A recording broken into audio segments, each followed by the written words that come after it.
coaches with 45 years combined experience in human resources, Jen Trum and Katherine Fry have both experienced the highest of highs and the lowest of lows, both personally and professionally. What they both know to be true is this: our mental, physical, and emotional health are the essential building blocks in order to thrive and shine in the field of HR. In a first of its kind podcast, we'll be getting real and we'll discuss and share what has contributed to both our success and struggles, with the goal of inspiring women around the globe to stand tall and take the necessary action to both thrive and shine in HR. Here are your hosts, Jen and Katherine. Hello, everybody. Welcome to episode 24 of Thrive and Shine HR. We are Jen and Katherine. We're super excited to have you here today. Hi, Katherine. How are you today? Jen. I'm so great. How are you? Doing good. So excited for this episode today. Today, we are going to be talking about replacing the golden rule with the platinum rule and the ability to then watch our organizations soar. And I know you and I know all about what the golden rule is, what the platinum rule is. So we're going to have such a good and lively conversation. I can't wait to get into it today. But let's go ahead and start. And I'd love to hear what's been going on. What has been the highlight of your week so far? Well, I'm traveling for work. Obviously, this is not my normal background. I'm traveling down in Southern Colorado this week, working with one of my near and dear clients. And the organization is in the middle of the San Juans, which is one of the most majestic mountain ranges in the world. So I've had the privilege of running in the mountains before and after work, although not tonight because there's a massive monsoon happening outside. But it's been thundering and there's a mudslide and all kinds of things happening outside right now. But it is just breathtaking. I just feel so lucky. Even though I live in Colorado, it's just that much more beautiful down here in Southern Colorado. So I'm happy as a cucumber if cucumbers could be happy. What about you? How's everything with your week so far? Oh, so good. So good. A highlight of my week so far is there was a networking event for HR professionals here locally. And it was just such a cool opportunity. It was an evening event that, they have quarterly and don't get to connect with other people in the field too often. And it was really cool, to kind of put heads together around, what are you doing for this? And what are you doing for that? And yeah, it was beautiful. It was at a vineyard, which I don't drink anymore, as you know, right. But it still was just gorgeous rolling hills. And, I could have sat there all day, but it just was really nice to see some friends. And what I love about the HR community so often is like that immediate bonding on, wor're in this together. Yeah. And, when you find the right group of people to really connect with, it's not about, collaborating to bitch, a bitch session. It's really about collaborating to know we're not alone. And it's such a beautiful thing to have. And one of the things I love most about this community that we have is like, you're not alone. I'm not alone. We're in this together. And we always know that we have that to lean on. So yeah, that was something that was, a great way to kind of lead into this, knowing we were going to be having our conversation and excited to kind of bring in this beauty that is, our communities, our HR communities, and then also kind of our environment communities. So, well, why don't we go ahead and kick off? So for those who are watching and listening, I know many of you know and have heard of the golden rule, right? Is to do unto others as you would have done unto you. But how about the platinum rule? How many of you out there have heard of the platinum rule and are aware of it? Is do unto others as they would have done unto them. Is that saying that right, Katherine? Oh, yeah. Yeah. So that is something that I think, is not as well known, but definitely building in popularity and building in momentum. And that's what we're going to be talking about today. And why does it matter? How can it really help shift and impact our roles and the impact that we can have as HR professionals? So what do you say? You want to jump in? I'm so excited as usual. Yes, this is one of the most impactful rules that is a 101 for HR professionals. And yet I didn't know about it until I was at least 20 years into the HR profession. So my guess is we're going to have a lot of listeners out there who have never even heard of the Platinum Rule. And it's an instantaneous upgrade in terms of how we're approaching HR. Absolutely. Well, let's kick it off. So question number one is, let's start by defining the golden rule and platinum rules and how each rule applies in the workplace. Well, I think you did a fantastic job. As opposed to the golden rule, treat others as how you want to be treated. Platinum rule is treating others how they want to be treated, right? It's just truly meeting people where they are versus looking at it through your own personal myopic lens that's a little bit more me-centric, and realizing that every single human is different. Jen, I feel like you and I have so many commonalities and such a tight bond, and yet we're different humans and we think differently. So it just is an upgraded way to lead with more empathy and more emotional intelligence and more thought intelligence as well. And it does take some thought. It takes some thought to say, okay, I know how I want to be treated in this situation, but do I actually know this person well enough to know how they actually want to be treated? And it is just a game changer, total game changer. What do you think? What's been your experience with it? Yeah, I'm with you. I went many years in my HR career having no clue about the platinum rule or what it is.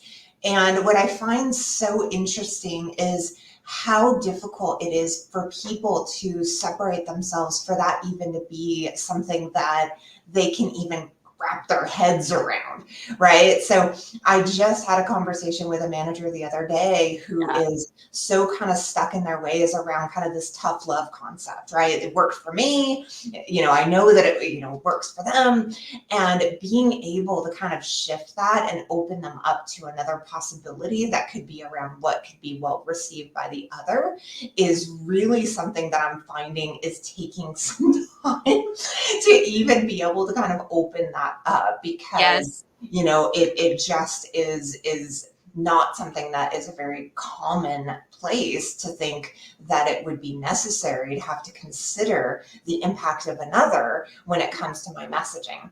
Because, for so many, it's really about, here's what I need to say, therefore I'm going to say it the way that I know it's going to work for me. Yes. Versus being able to kind of open and shift that. And that's really that difference between the two.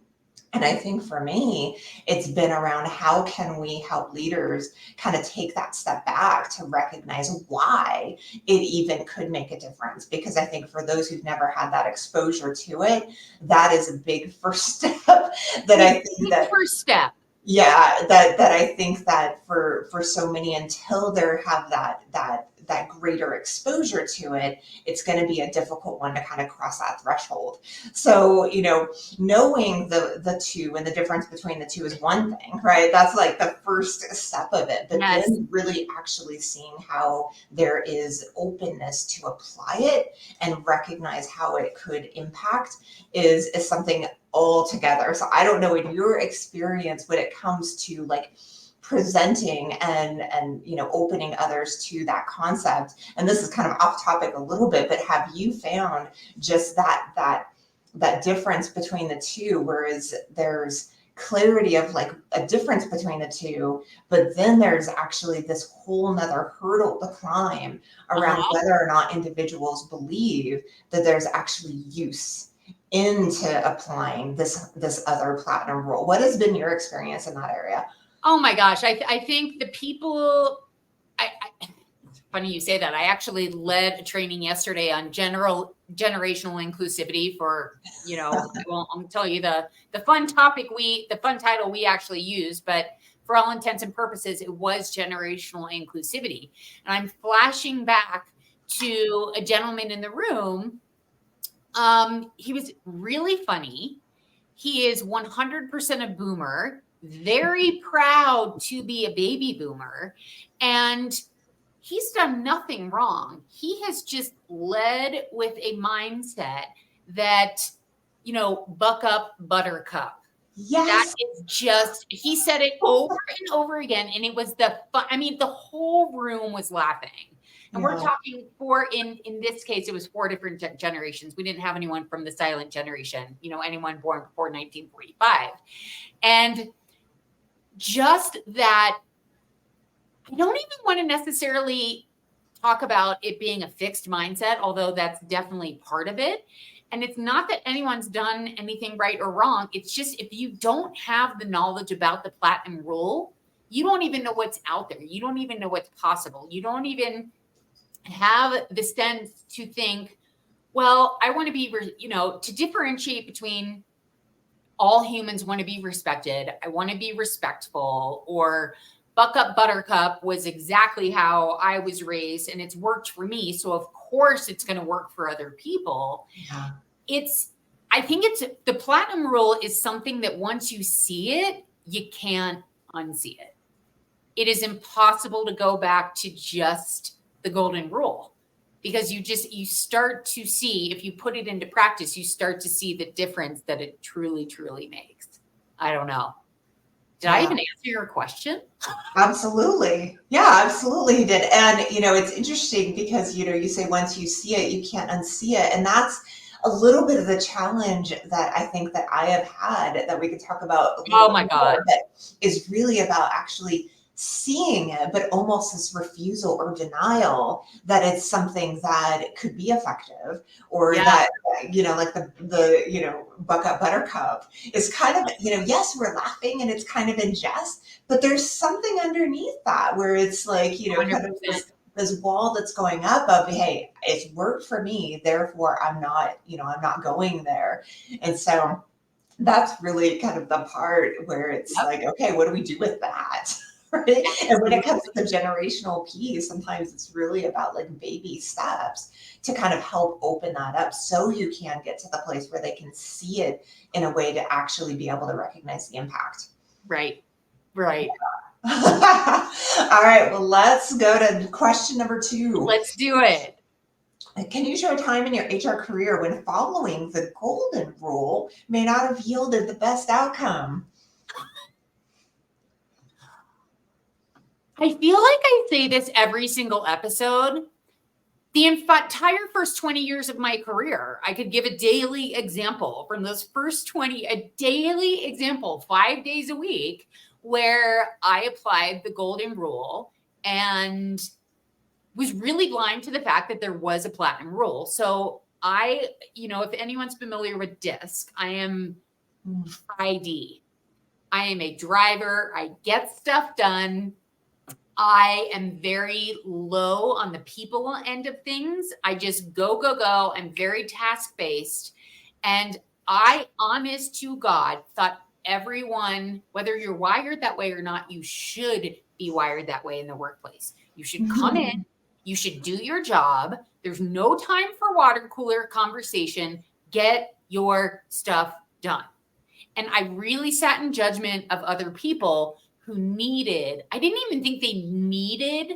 understand that they needed socialization in order to do their jobs well. They needed that time at the water cooler to connect with other people, to really be productive and to be effective and to connect with people in that way. I don't need it.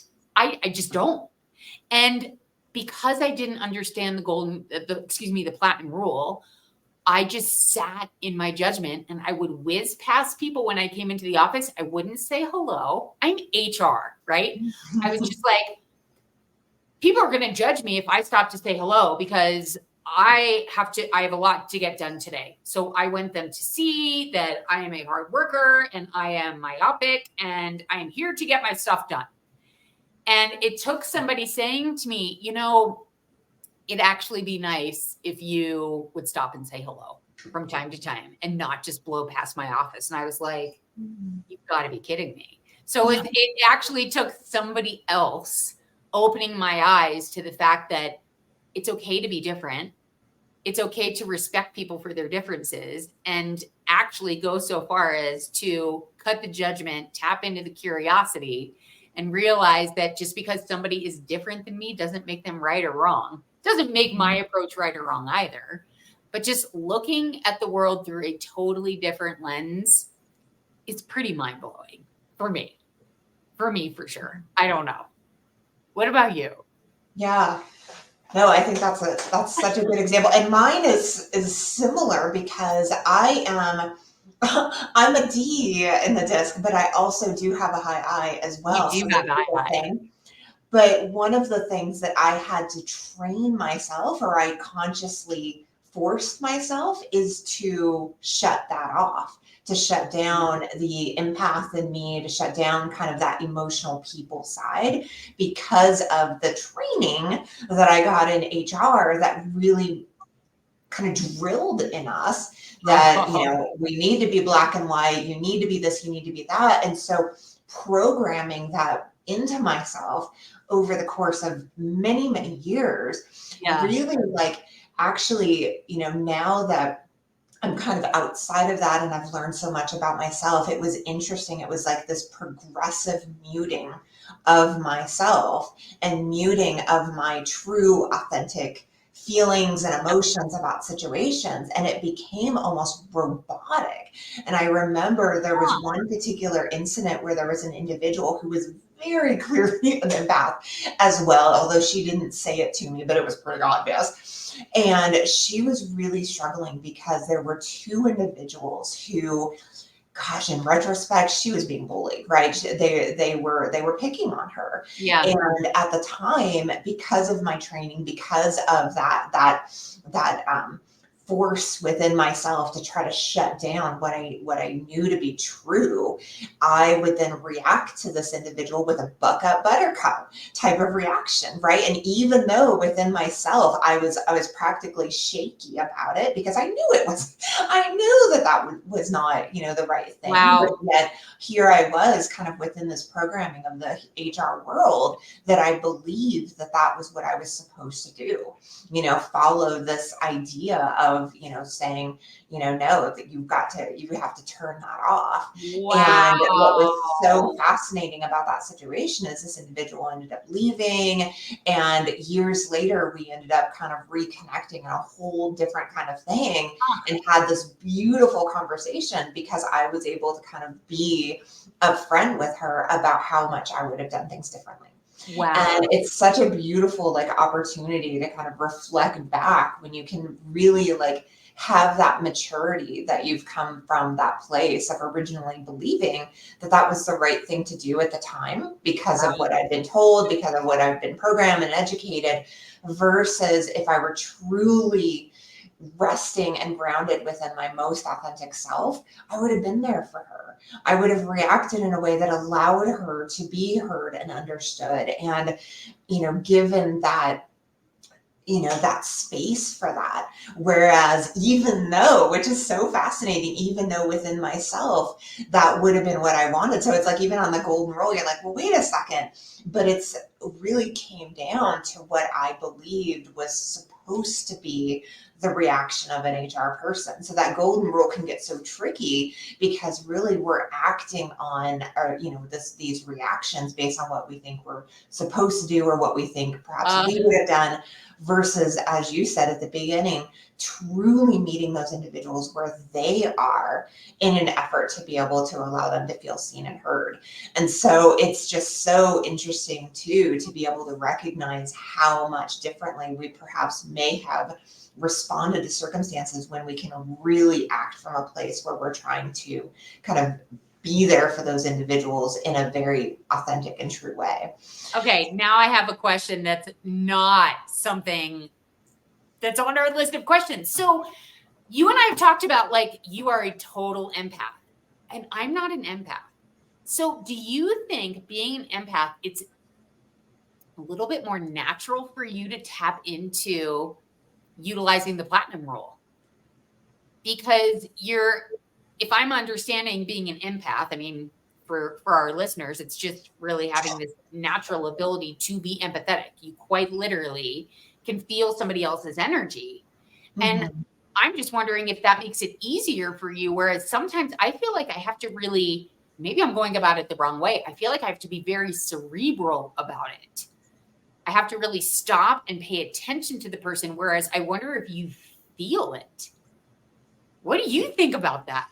Yeah, it's really interesting because I think we can get it can be very easily off track, with being an empath. It's a beautiful thing, but you also have to be really careful that if I'm not being curious, if I'm not asking, if I'm not then making sure that I'm, kind of checked in with what it is that I might be tuning into, that can lead you astray really, really fast. And so I think it's really important to be able to recognize if you want to see it as a superpower or whatever you want to see it as, but it also could be a huge risk if you're just kind of going off track and then making assumptions based on energy that may or may not be actual or may be perceived. And so yes and possibly no. I mean, it really kind of depends. And so for me, I feel like now that I have, shifted in terms of wanting to apply the platinum rule more and more, I think it's really about kind of fine tuning that within myself, because I do not have that. I don't have it all worked out by any means, but I think it's one of those things that you just continue to want to, do my best and show up my best and recognize if I'm feeling those spidey senses that I lean into it rather than assuming. So it definitely is there. I hear what you're saying for sure, but I also have seen it go way off track based on people who may have those senses and then start making assumptions, which can be hugely risky. So interesting. Okay. Yeah. Okay. So it does take that cerebral component for both of us. I think so too. Yeah, absolutely. Yeah. I think it's a balance between the two. Like if you are high in an empath and you're just functioning from that place, I think it's going to be a shit show. I think it would be a shit show if you don't actually also have the rationale and the the clarity to be able to bring it back to earth. So yeah, I mean it's got its strengths, but it also needs to be reined in. I'm like calling myself out or anyone else in that type of position, but I think it's true. And I think as we practice these things more and more, it's like on both your and I's end, as different as we are, that's how we build the bridges, right? Is being able to have both sides of it and then finding that place of equilibrium in the middle, and then truly from that place try to do our best to meet people where they are. And that takes the curiosity. Nobody is going to ever truly know what's going on inside the mind of another individual unless we're willing to slow ourselves down and ask and be there and be present. Absolutely. Such a good question, though. I was like, wait a minute. Is this easy for you? Because it's not easy for me. It's an unwiring of 40 years of thinking I was a good person for following the golden rule. Yeah. Well, of course, this person, I'm going to treat them how I want to be treated. And I really have had to unlearn that rule in order to apply the platinum rule. So it just doesn't come naturally for me. So I hate to say it, but I'm glad it doesn't come naturally for you either. And I'm with you. I'm still learning it. And I my think God.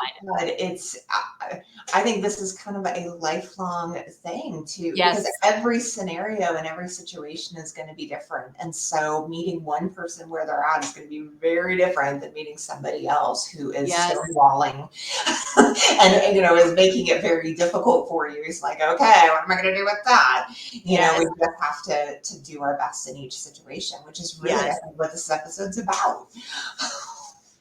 So Every next time. question is, what about an experience where applying the platinum rule made a significant or any kind of positive impact in a situation that you've experienced? Yeah, I sort of going back to that example of channeling my inner D when it comes to disc and just naturally wanting to be this person who just gets stuff done. The client that I'm working with this week down in Southern Colorado, I've had the privilege of working with the exact same people for a year and a half. So I know I've gotten to know these people, and I know the people who it's so important that I stop by and say hello and don't just run to my desk.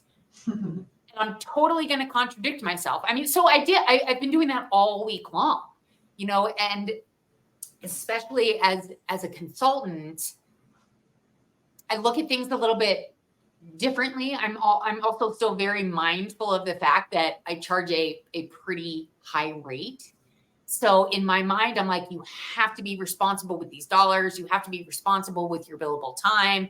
You don't want to be wasting time. And then I have to rethink that thought that, well, for some of the people you work with, Kath, it's not wasting time. You're actually being rude in their mind, you're being rude by, just going and working on your leadership development program and doing research. It actually takes having those conversations and really connecting with people. So, I mean, this is something that's just on the daily. I mean, as recently as probably an hour ago, I was leaving for the day. I'll be really honest, I had to go to the bathroom. I have this tendency to just work, had to go to the bathroom, and I literally was about to blow past this woman's office who I love, who's near and dear, and I hadn't actually seen her all week. So I stopped and we chatted for a long time. And once I get chatting, I mean, I love people. I love to connect with people. It's just not in my nature. I get laser focused. Gotta go, gotta get stuff done, gotta get on the call with Jen for our podcast recording tonight, all the things. And I know it meant the world to her that I stopped and said hello and held my bladder for a whole 10 minutes as we caught up and connected. So I don't know if that's a good example or not, but it's just paying attention and being aware. And I think the other thing that can be a little bit complicated is that just because somebody's behaving one way one day doesn't mean they're going to behave the same way the next day. We just never know what's going on in people's personal lives. Things could really change from 5 o'clock one day to 8 a.m. the next morning. And it's just having that additional level of awareness as well to be paying attention, whether it's quite literally asking or just noticing if somebody is showing up a little bit differently than they did maybe as recently as 10 minutes ago. We just never know. Just never know. It's just always paying attention. Yeah. Nice. What about you? Is there, any specific experience or general experience where it really made a positive difference in handling any situation in your work world? There was one not too long ago that really had me. It was funny, as I was prepping for this episode, I was like, wow, it's really kind of wild what a difference, recognizing the difference of those two roles made in a situation. So we had quite a while ago, there was a complaint that was made by 2 individual employees regarding their manager. And it was a manager who was really direct, to the point, this is a particular manager who was very low on the eye on that disc scale, right? And proud of it. And, in this particular instance, these employees really felt, minimized, they felt invalidated, but yet the manager was right, right? They were standing around talking. They weren't really getting the job done.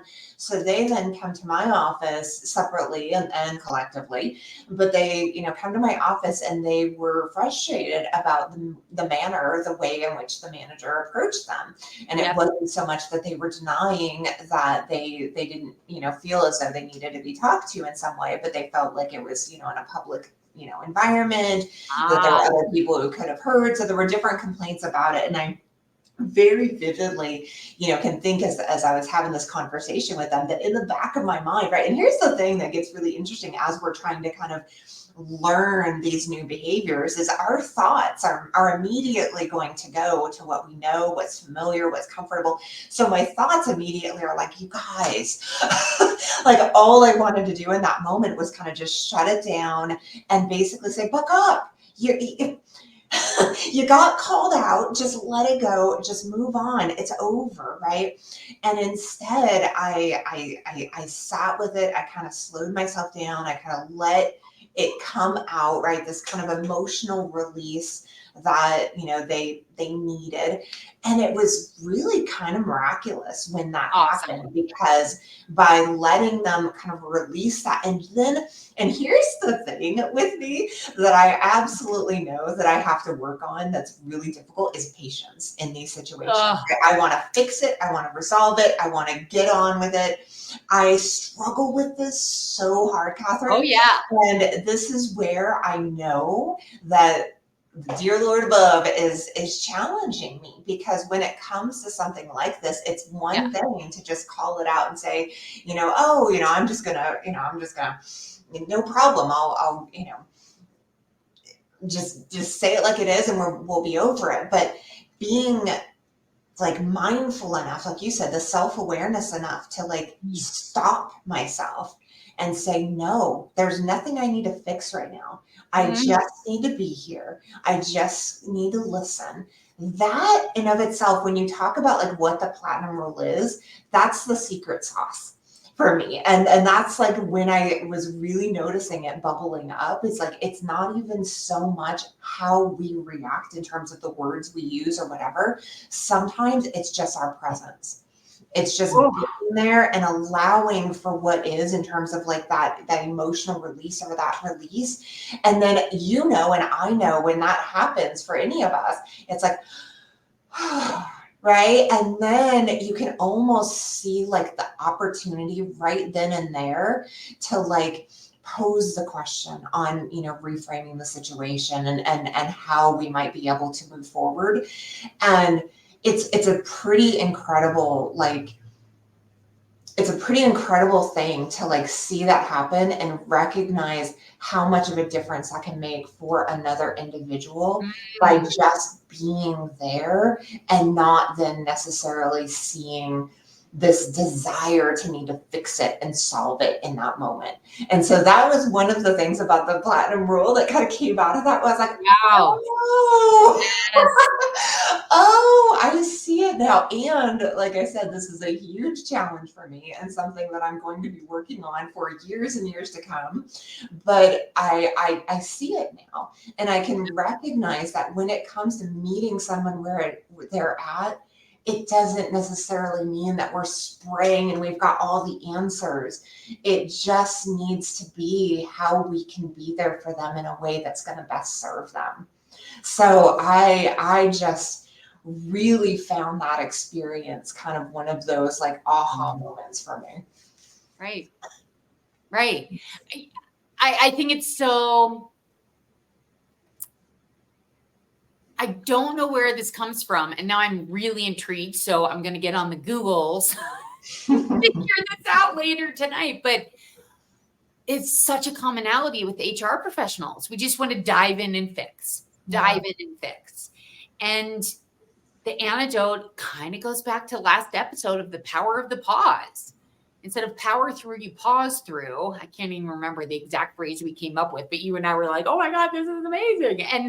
And almost, if not certainly, tapping into the prefrontal cortex to just do some critical thinking without just diving right in and trying to fix it.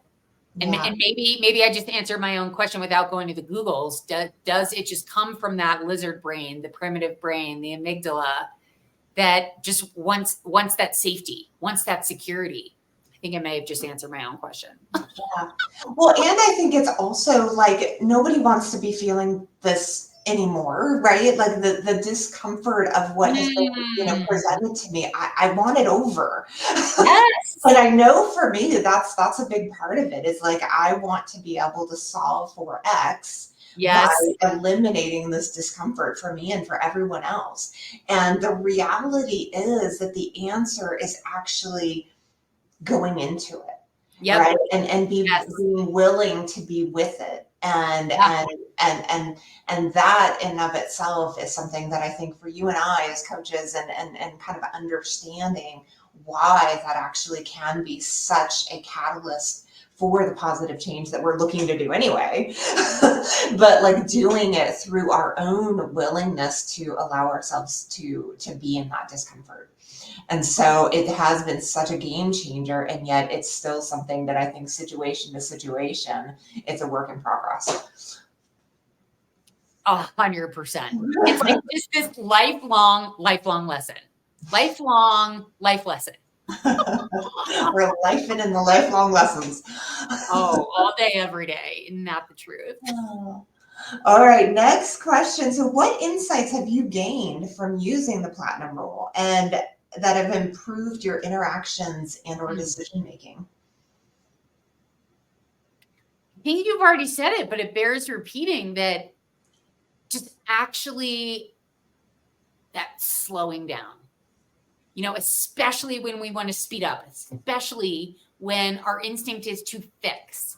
It's that just slowing down and realizing that by actually going slower, by actually taking your time, by actually getting to the facts versus leading, with your own assumptions, what, in the coaching world, we refer to it as mind drama, just taking the time to ask and to get to the facts. In other words, what the other person is truly thinking, helping them differentiate between the facts and the mind drama, and really utilizing those coaching skills of understanding how to ask in an empowered way to help the other person and sometimes ourselves really get down to our own truth.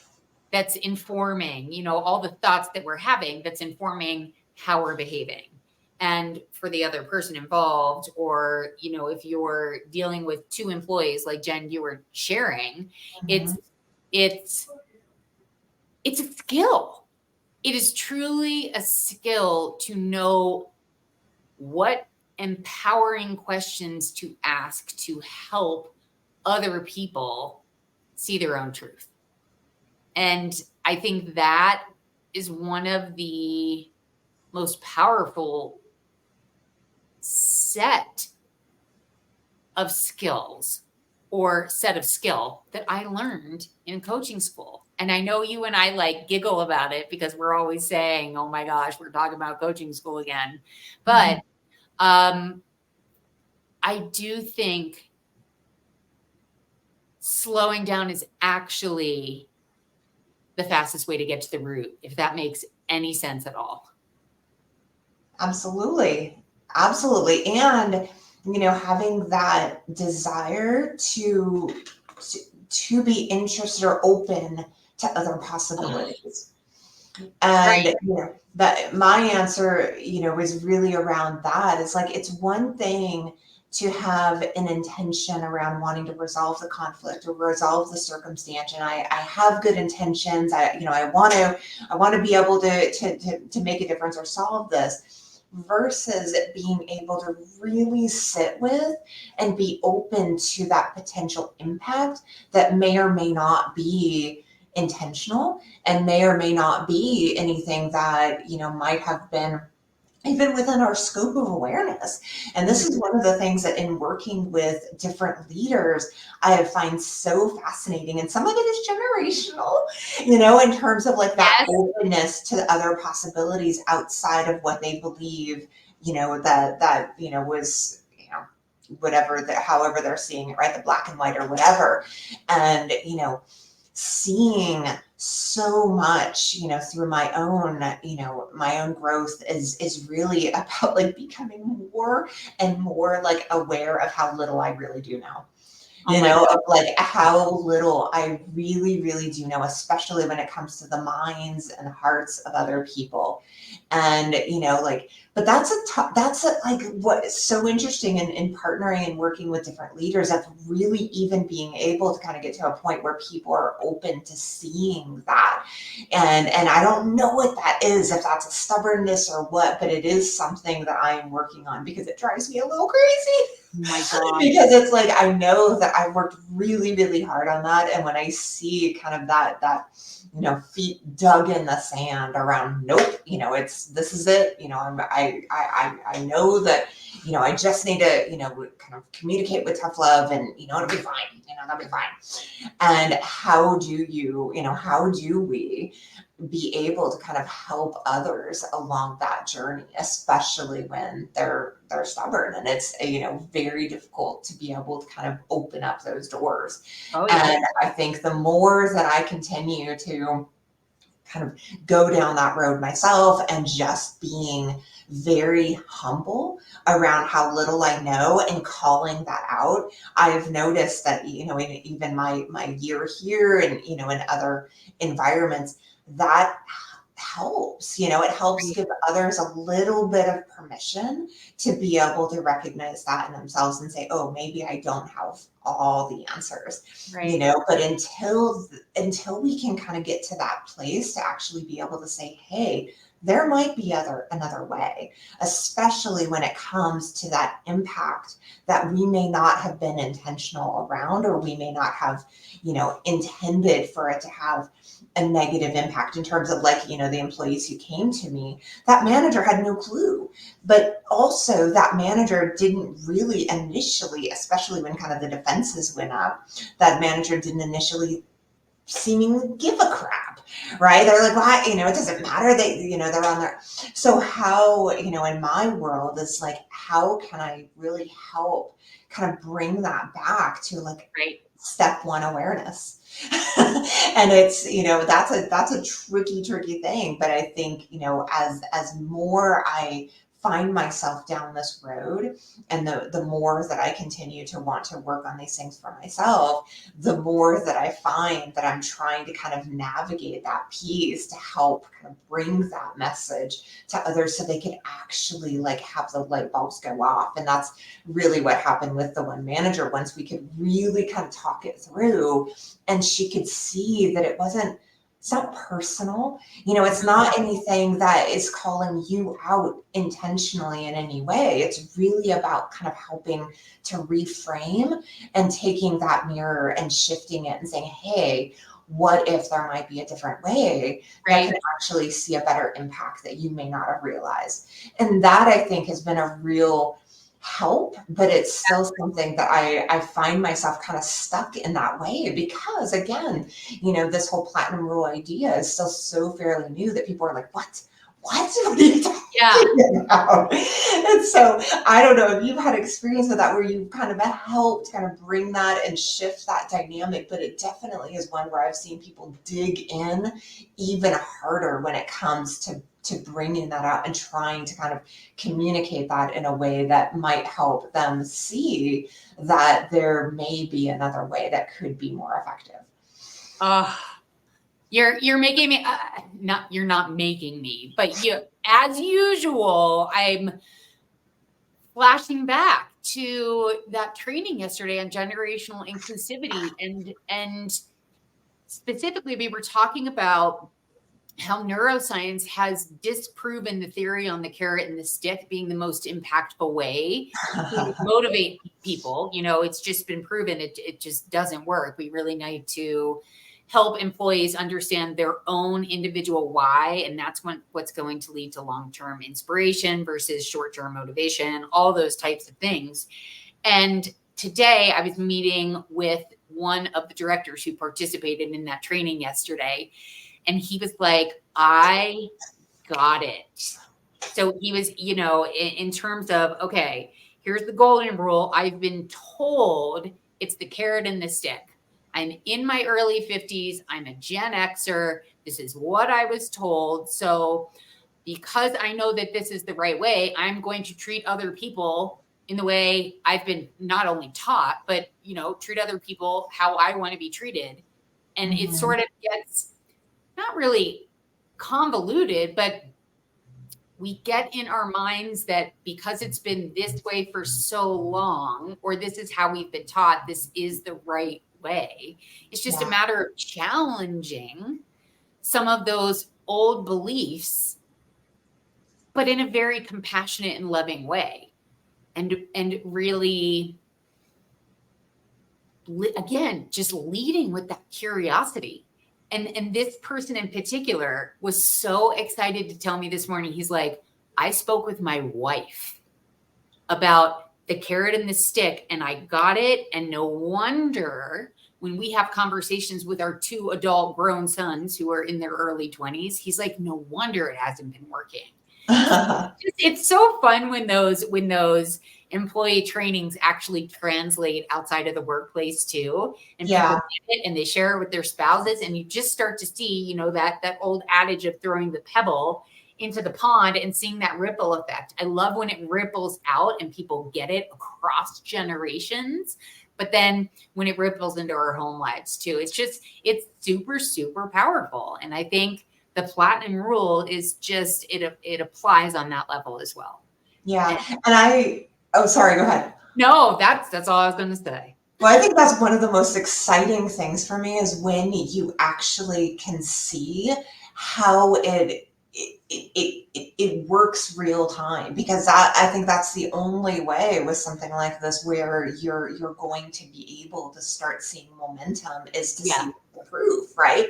The proof of it actually working, and then being able to kind of have those aha moments, whether it's at work or whether it's at home, to come back around. That's, for me too, it's one of the favorite things that I have ever about training, is that somebody comes back around and says, I got it, something. Yes. It's always sometimes, some outside of work situation. They're like, oh, I got it now. And you're like, that's it. You're my girl, or, whatever. It's kind of an exciting way of having everything come together.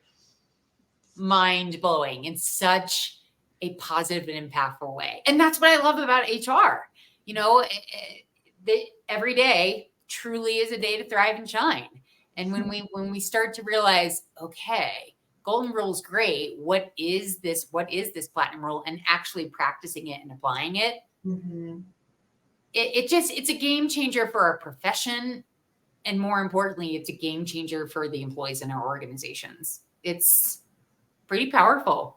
Absolutely. All right. Next question. Can you share some practical strategies that HR professionals or anybody can use to cultivate a mindset that embraces the platinum rule? I want to offer 2. One is true active listening. Really listening and not thinking about what you're going to say next. Listening with a completely blank slate, open canvas, and listening in a deeper way than you probably have ever before. And that's just paramount. I just think in order to see things a little bit differently, one of the very first things we have to do. And then the other one, of course, is utilizing the tools that are out there, like DISC, like Enneagram, like anything that will help develop our own self-awareness, but also helps us see that everybody is unique. Everybody is different. There is no right or wrong, but pausing long enough to say, oh, they're a little bit different than I am. And therefore, if I apply the platinum rule, I'm not going to be treating them how I want to be treated. I'm going to treat them, meet them where they are, and treat them how they want to be treated. And in order to do that, I think there are some really, really great tools out there just to help that process along in the workplace and outside of the workplace too. Damn, you nailed it. you took my bullets perfectly. So that, really? Absolutely. Yes.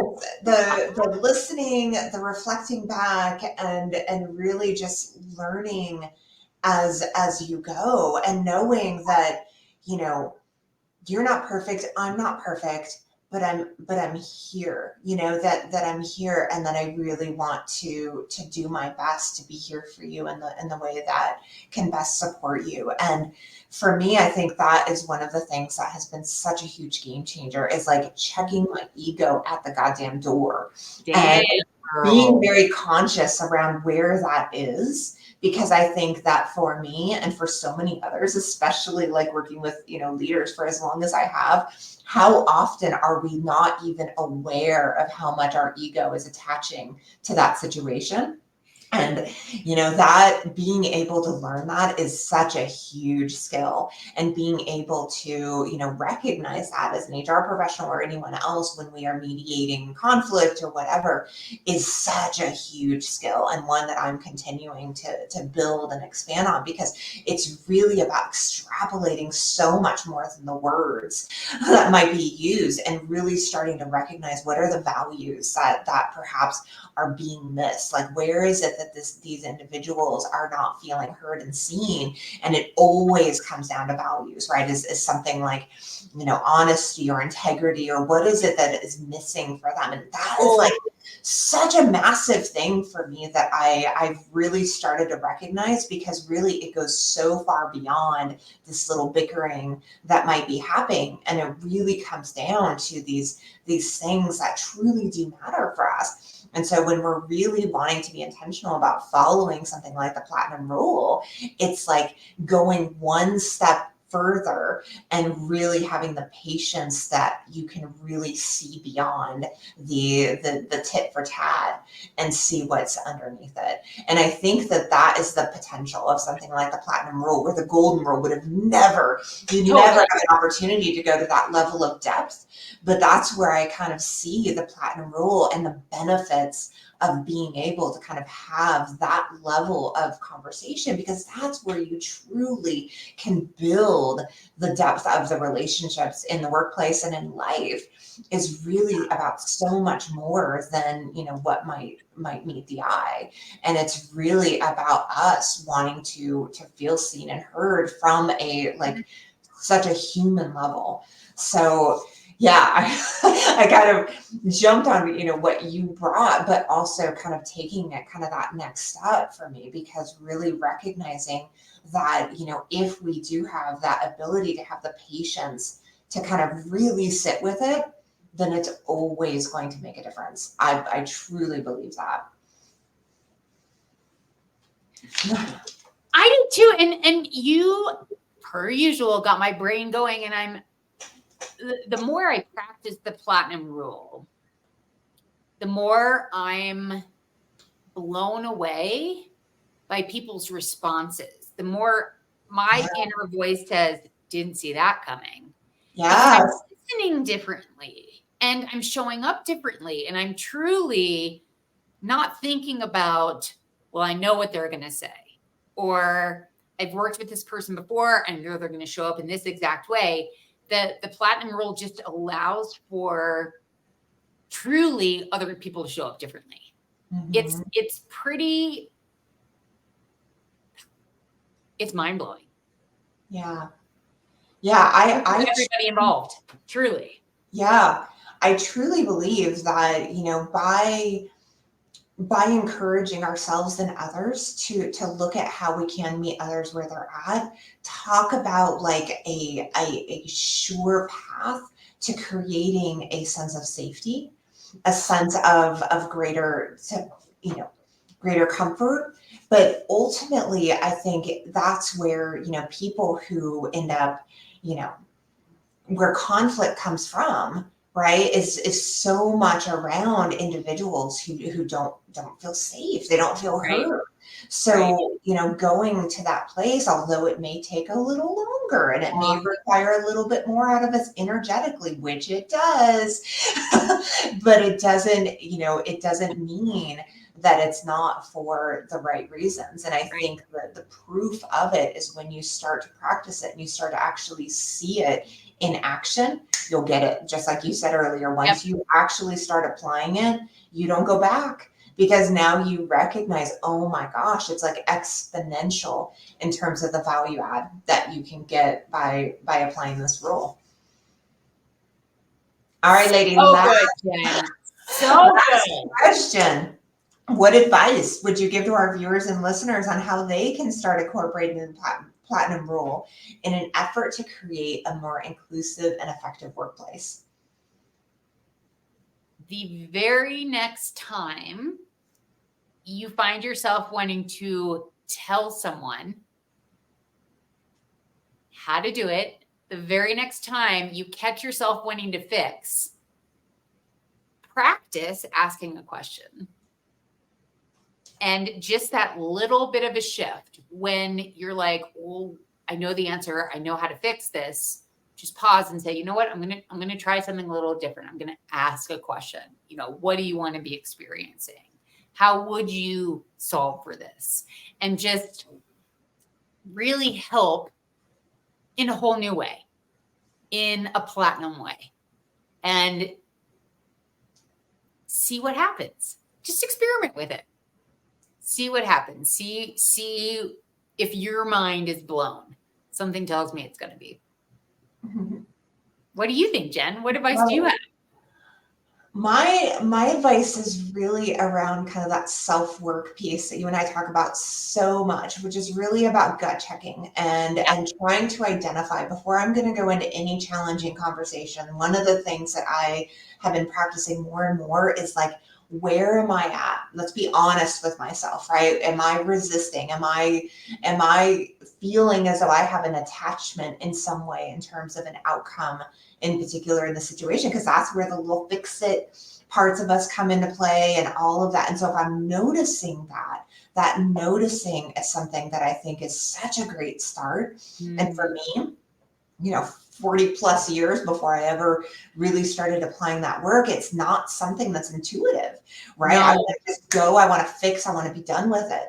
So that pause that we've, talked about before, I think is so incredibly important, and it requires discipline. And so to have that space to be able to give that to ourselves is something that just requires practice. It's like, okay, what I can do for myself is really, whether it's 30 seconds or whether it ends up being several minutes before I know I'm going to go into a challenging conversation, conflict, or whatever it is, I want to gut check myself. And I really want to be aware of where I am in order to ensure that I can be as absolutely regulated as possible for myself, so that I truly can meet somebody where they're at. Because honestly, I don't know about you, but I do not think it's really possible for us to truly be able to show up for somebody and really be able to meet them where they're at if we have attachment from an ego place. And if we're not aware of that and we're coming into it and we think that we, can solve for or be able to handle the situation, but we're not yet really checked in with ourselves, that's where it can go off the rails. And so, and it takes some practice and some discipline, like I said, but it really, I think, is a skill that I have noticed over the last couple of years just continues to get a little bit better and a little bit better and a little bit better. And obviously there are going to be situations that come that are going to be, knock me off my rails from time to time, because you don't know sometimes what you're going to get. But at the same time, to be able to see kind of that growth over time really shows up through this practice for me. Yeah. So many ways to use that term practice. And it's one of the most powerful words and powerful uses. man, I have nothing to add. Mind blown. Well, and then, kind of going back to your answer is like, starting with the self check, and then to be able to like, practice with the same word of like that curiosity. And for those of us who that doesn't come intuitively, that, we can practice curiosity from a truly you know, I don't know, my words got off, but truly from a place that doesn't have any sort of attachment to anything is it's not necessarily an easy thing. I think it just takes that ability to continue to show up for it, even if it's a little messy and sloppy at first, which it might be, and I know it has been for me. It's so funny you say that, because my coaching clients, it's something that time after time, my clients are always allowing for messiness into their lives. There's just this letting go of control and saying, you know what, it's okay if it's messy, because I'm practicing and I'm learning and I'm growing and I'm trying new things. Of course, you're not going to nail it every single time. It's just allowing for that. You know what? I'm practicing something new and it's okay. Yeah. And to recognize that not everyone else is going to necessarily have grace around that. And you have to actually be the one to recognize that your why, you're solidified in your why, and everyone else, they'll be fine. It'll be, especially if it's a new type of behavior or action that wasn't necessarily a way that you've shown up in the past. Absolutely. You attempting to try to show up in a different way, it might get rejected. There might be individuals who are like, what are you doing? That's not you. And you're like, you know what? It is now. That this is something that I'm really dedicated to doing. And so having the willingness to be brave in those instances and continue to put that practice in action, I think is everything. And making sure that we're that community for one another to say, hey, it's worth it. Keep doing it. Even if you don't get the rah, rah, shish, boom, bah each and every time, it is okay. Right? It's a challenging thing as you're trying to shift different behaviors that perhaps have been running your life for so long. Right. Yeah. It's Carol Dweck's work on fixed mindset versus growth mindset all day long. Definitely. Yeah. Always opportunity. Yeah. Oh, Jen, so fun as always. So fun as always. Well, with that, I want to thank you, Katherine. As always, this is such an incredible conversation. So Appreciate you, and thank you everybody for joining us today. We want to encourage you to keep coming back. Next week is going to be episode 25, which we will be a quarter century. And we're excited. We are so grateful to have the podcast and have this community. And thank you everybody for joining us. Do not forget, each and every day is a beautiful day to thrive and shine in HR. Have a great day, everybody. Bye, Jen. Thanks.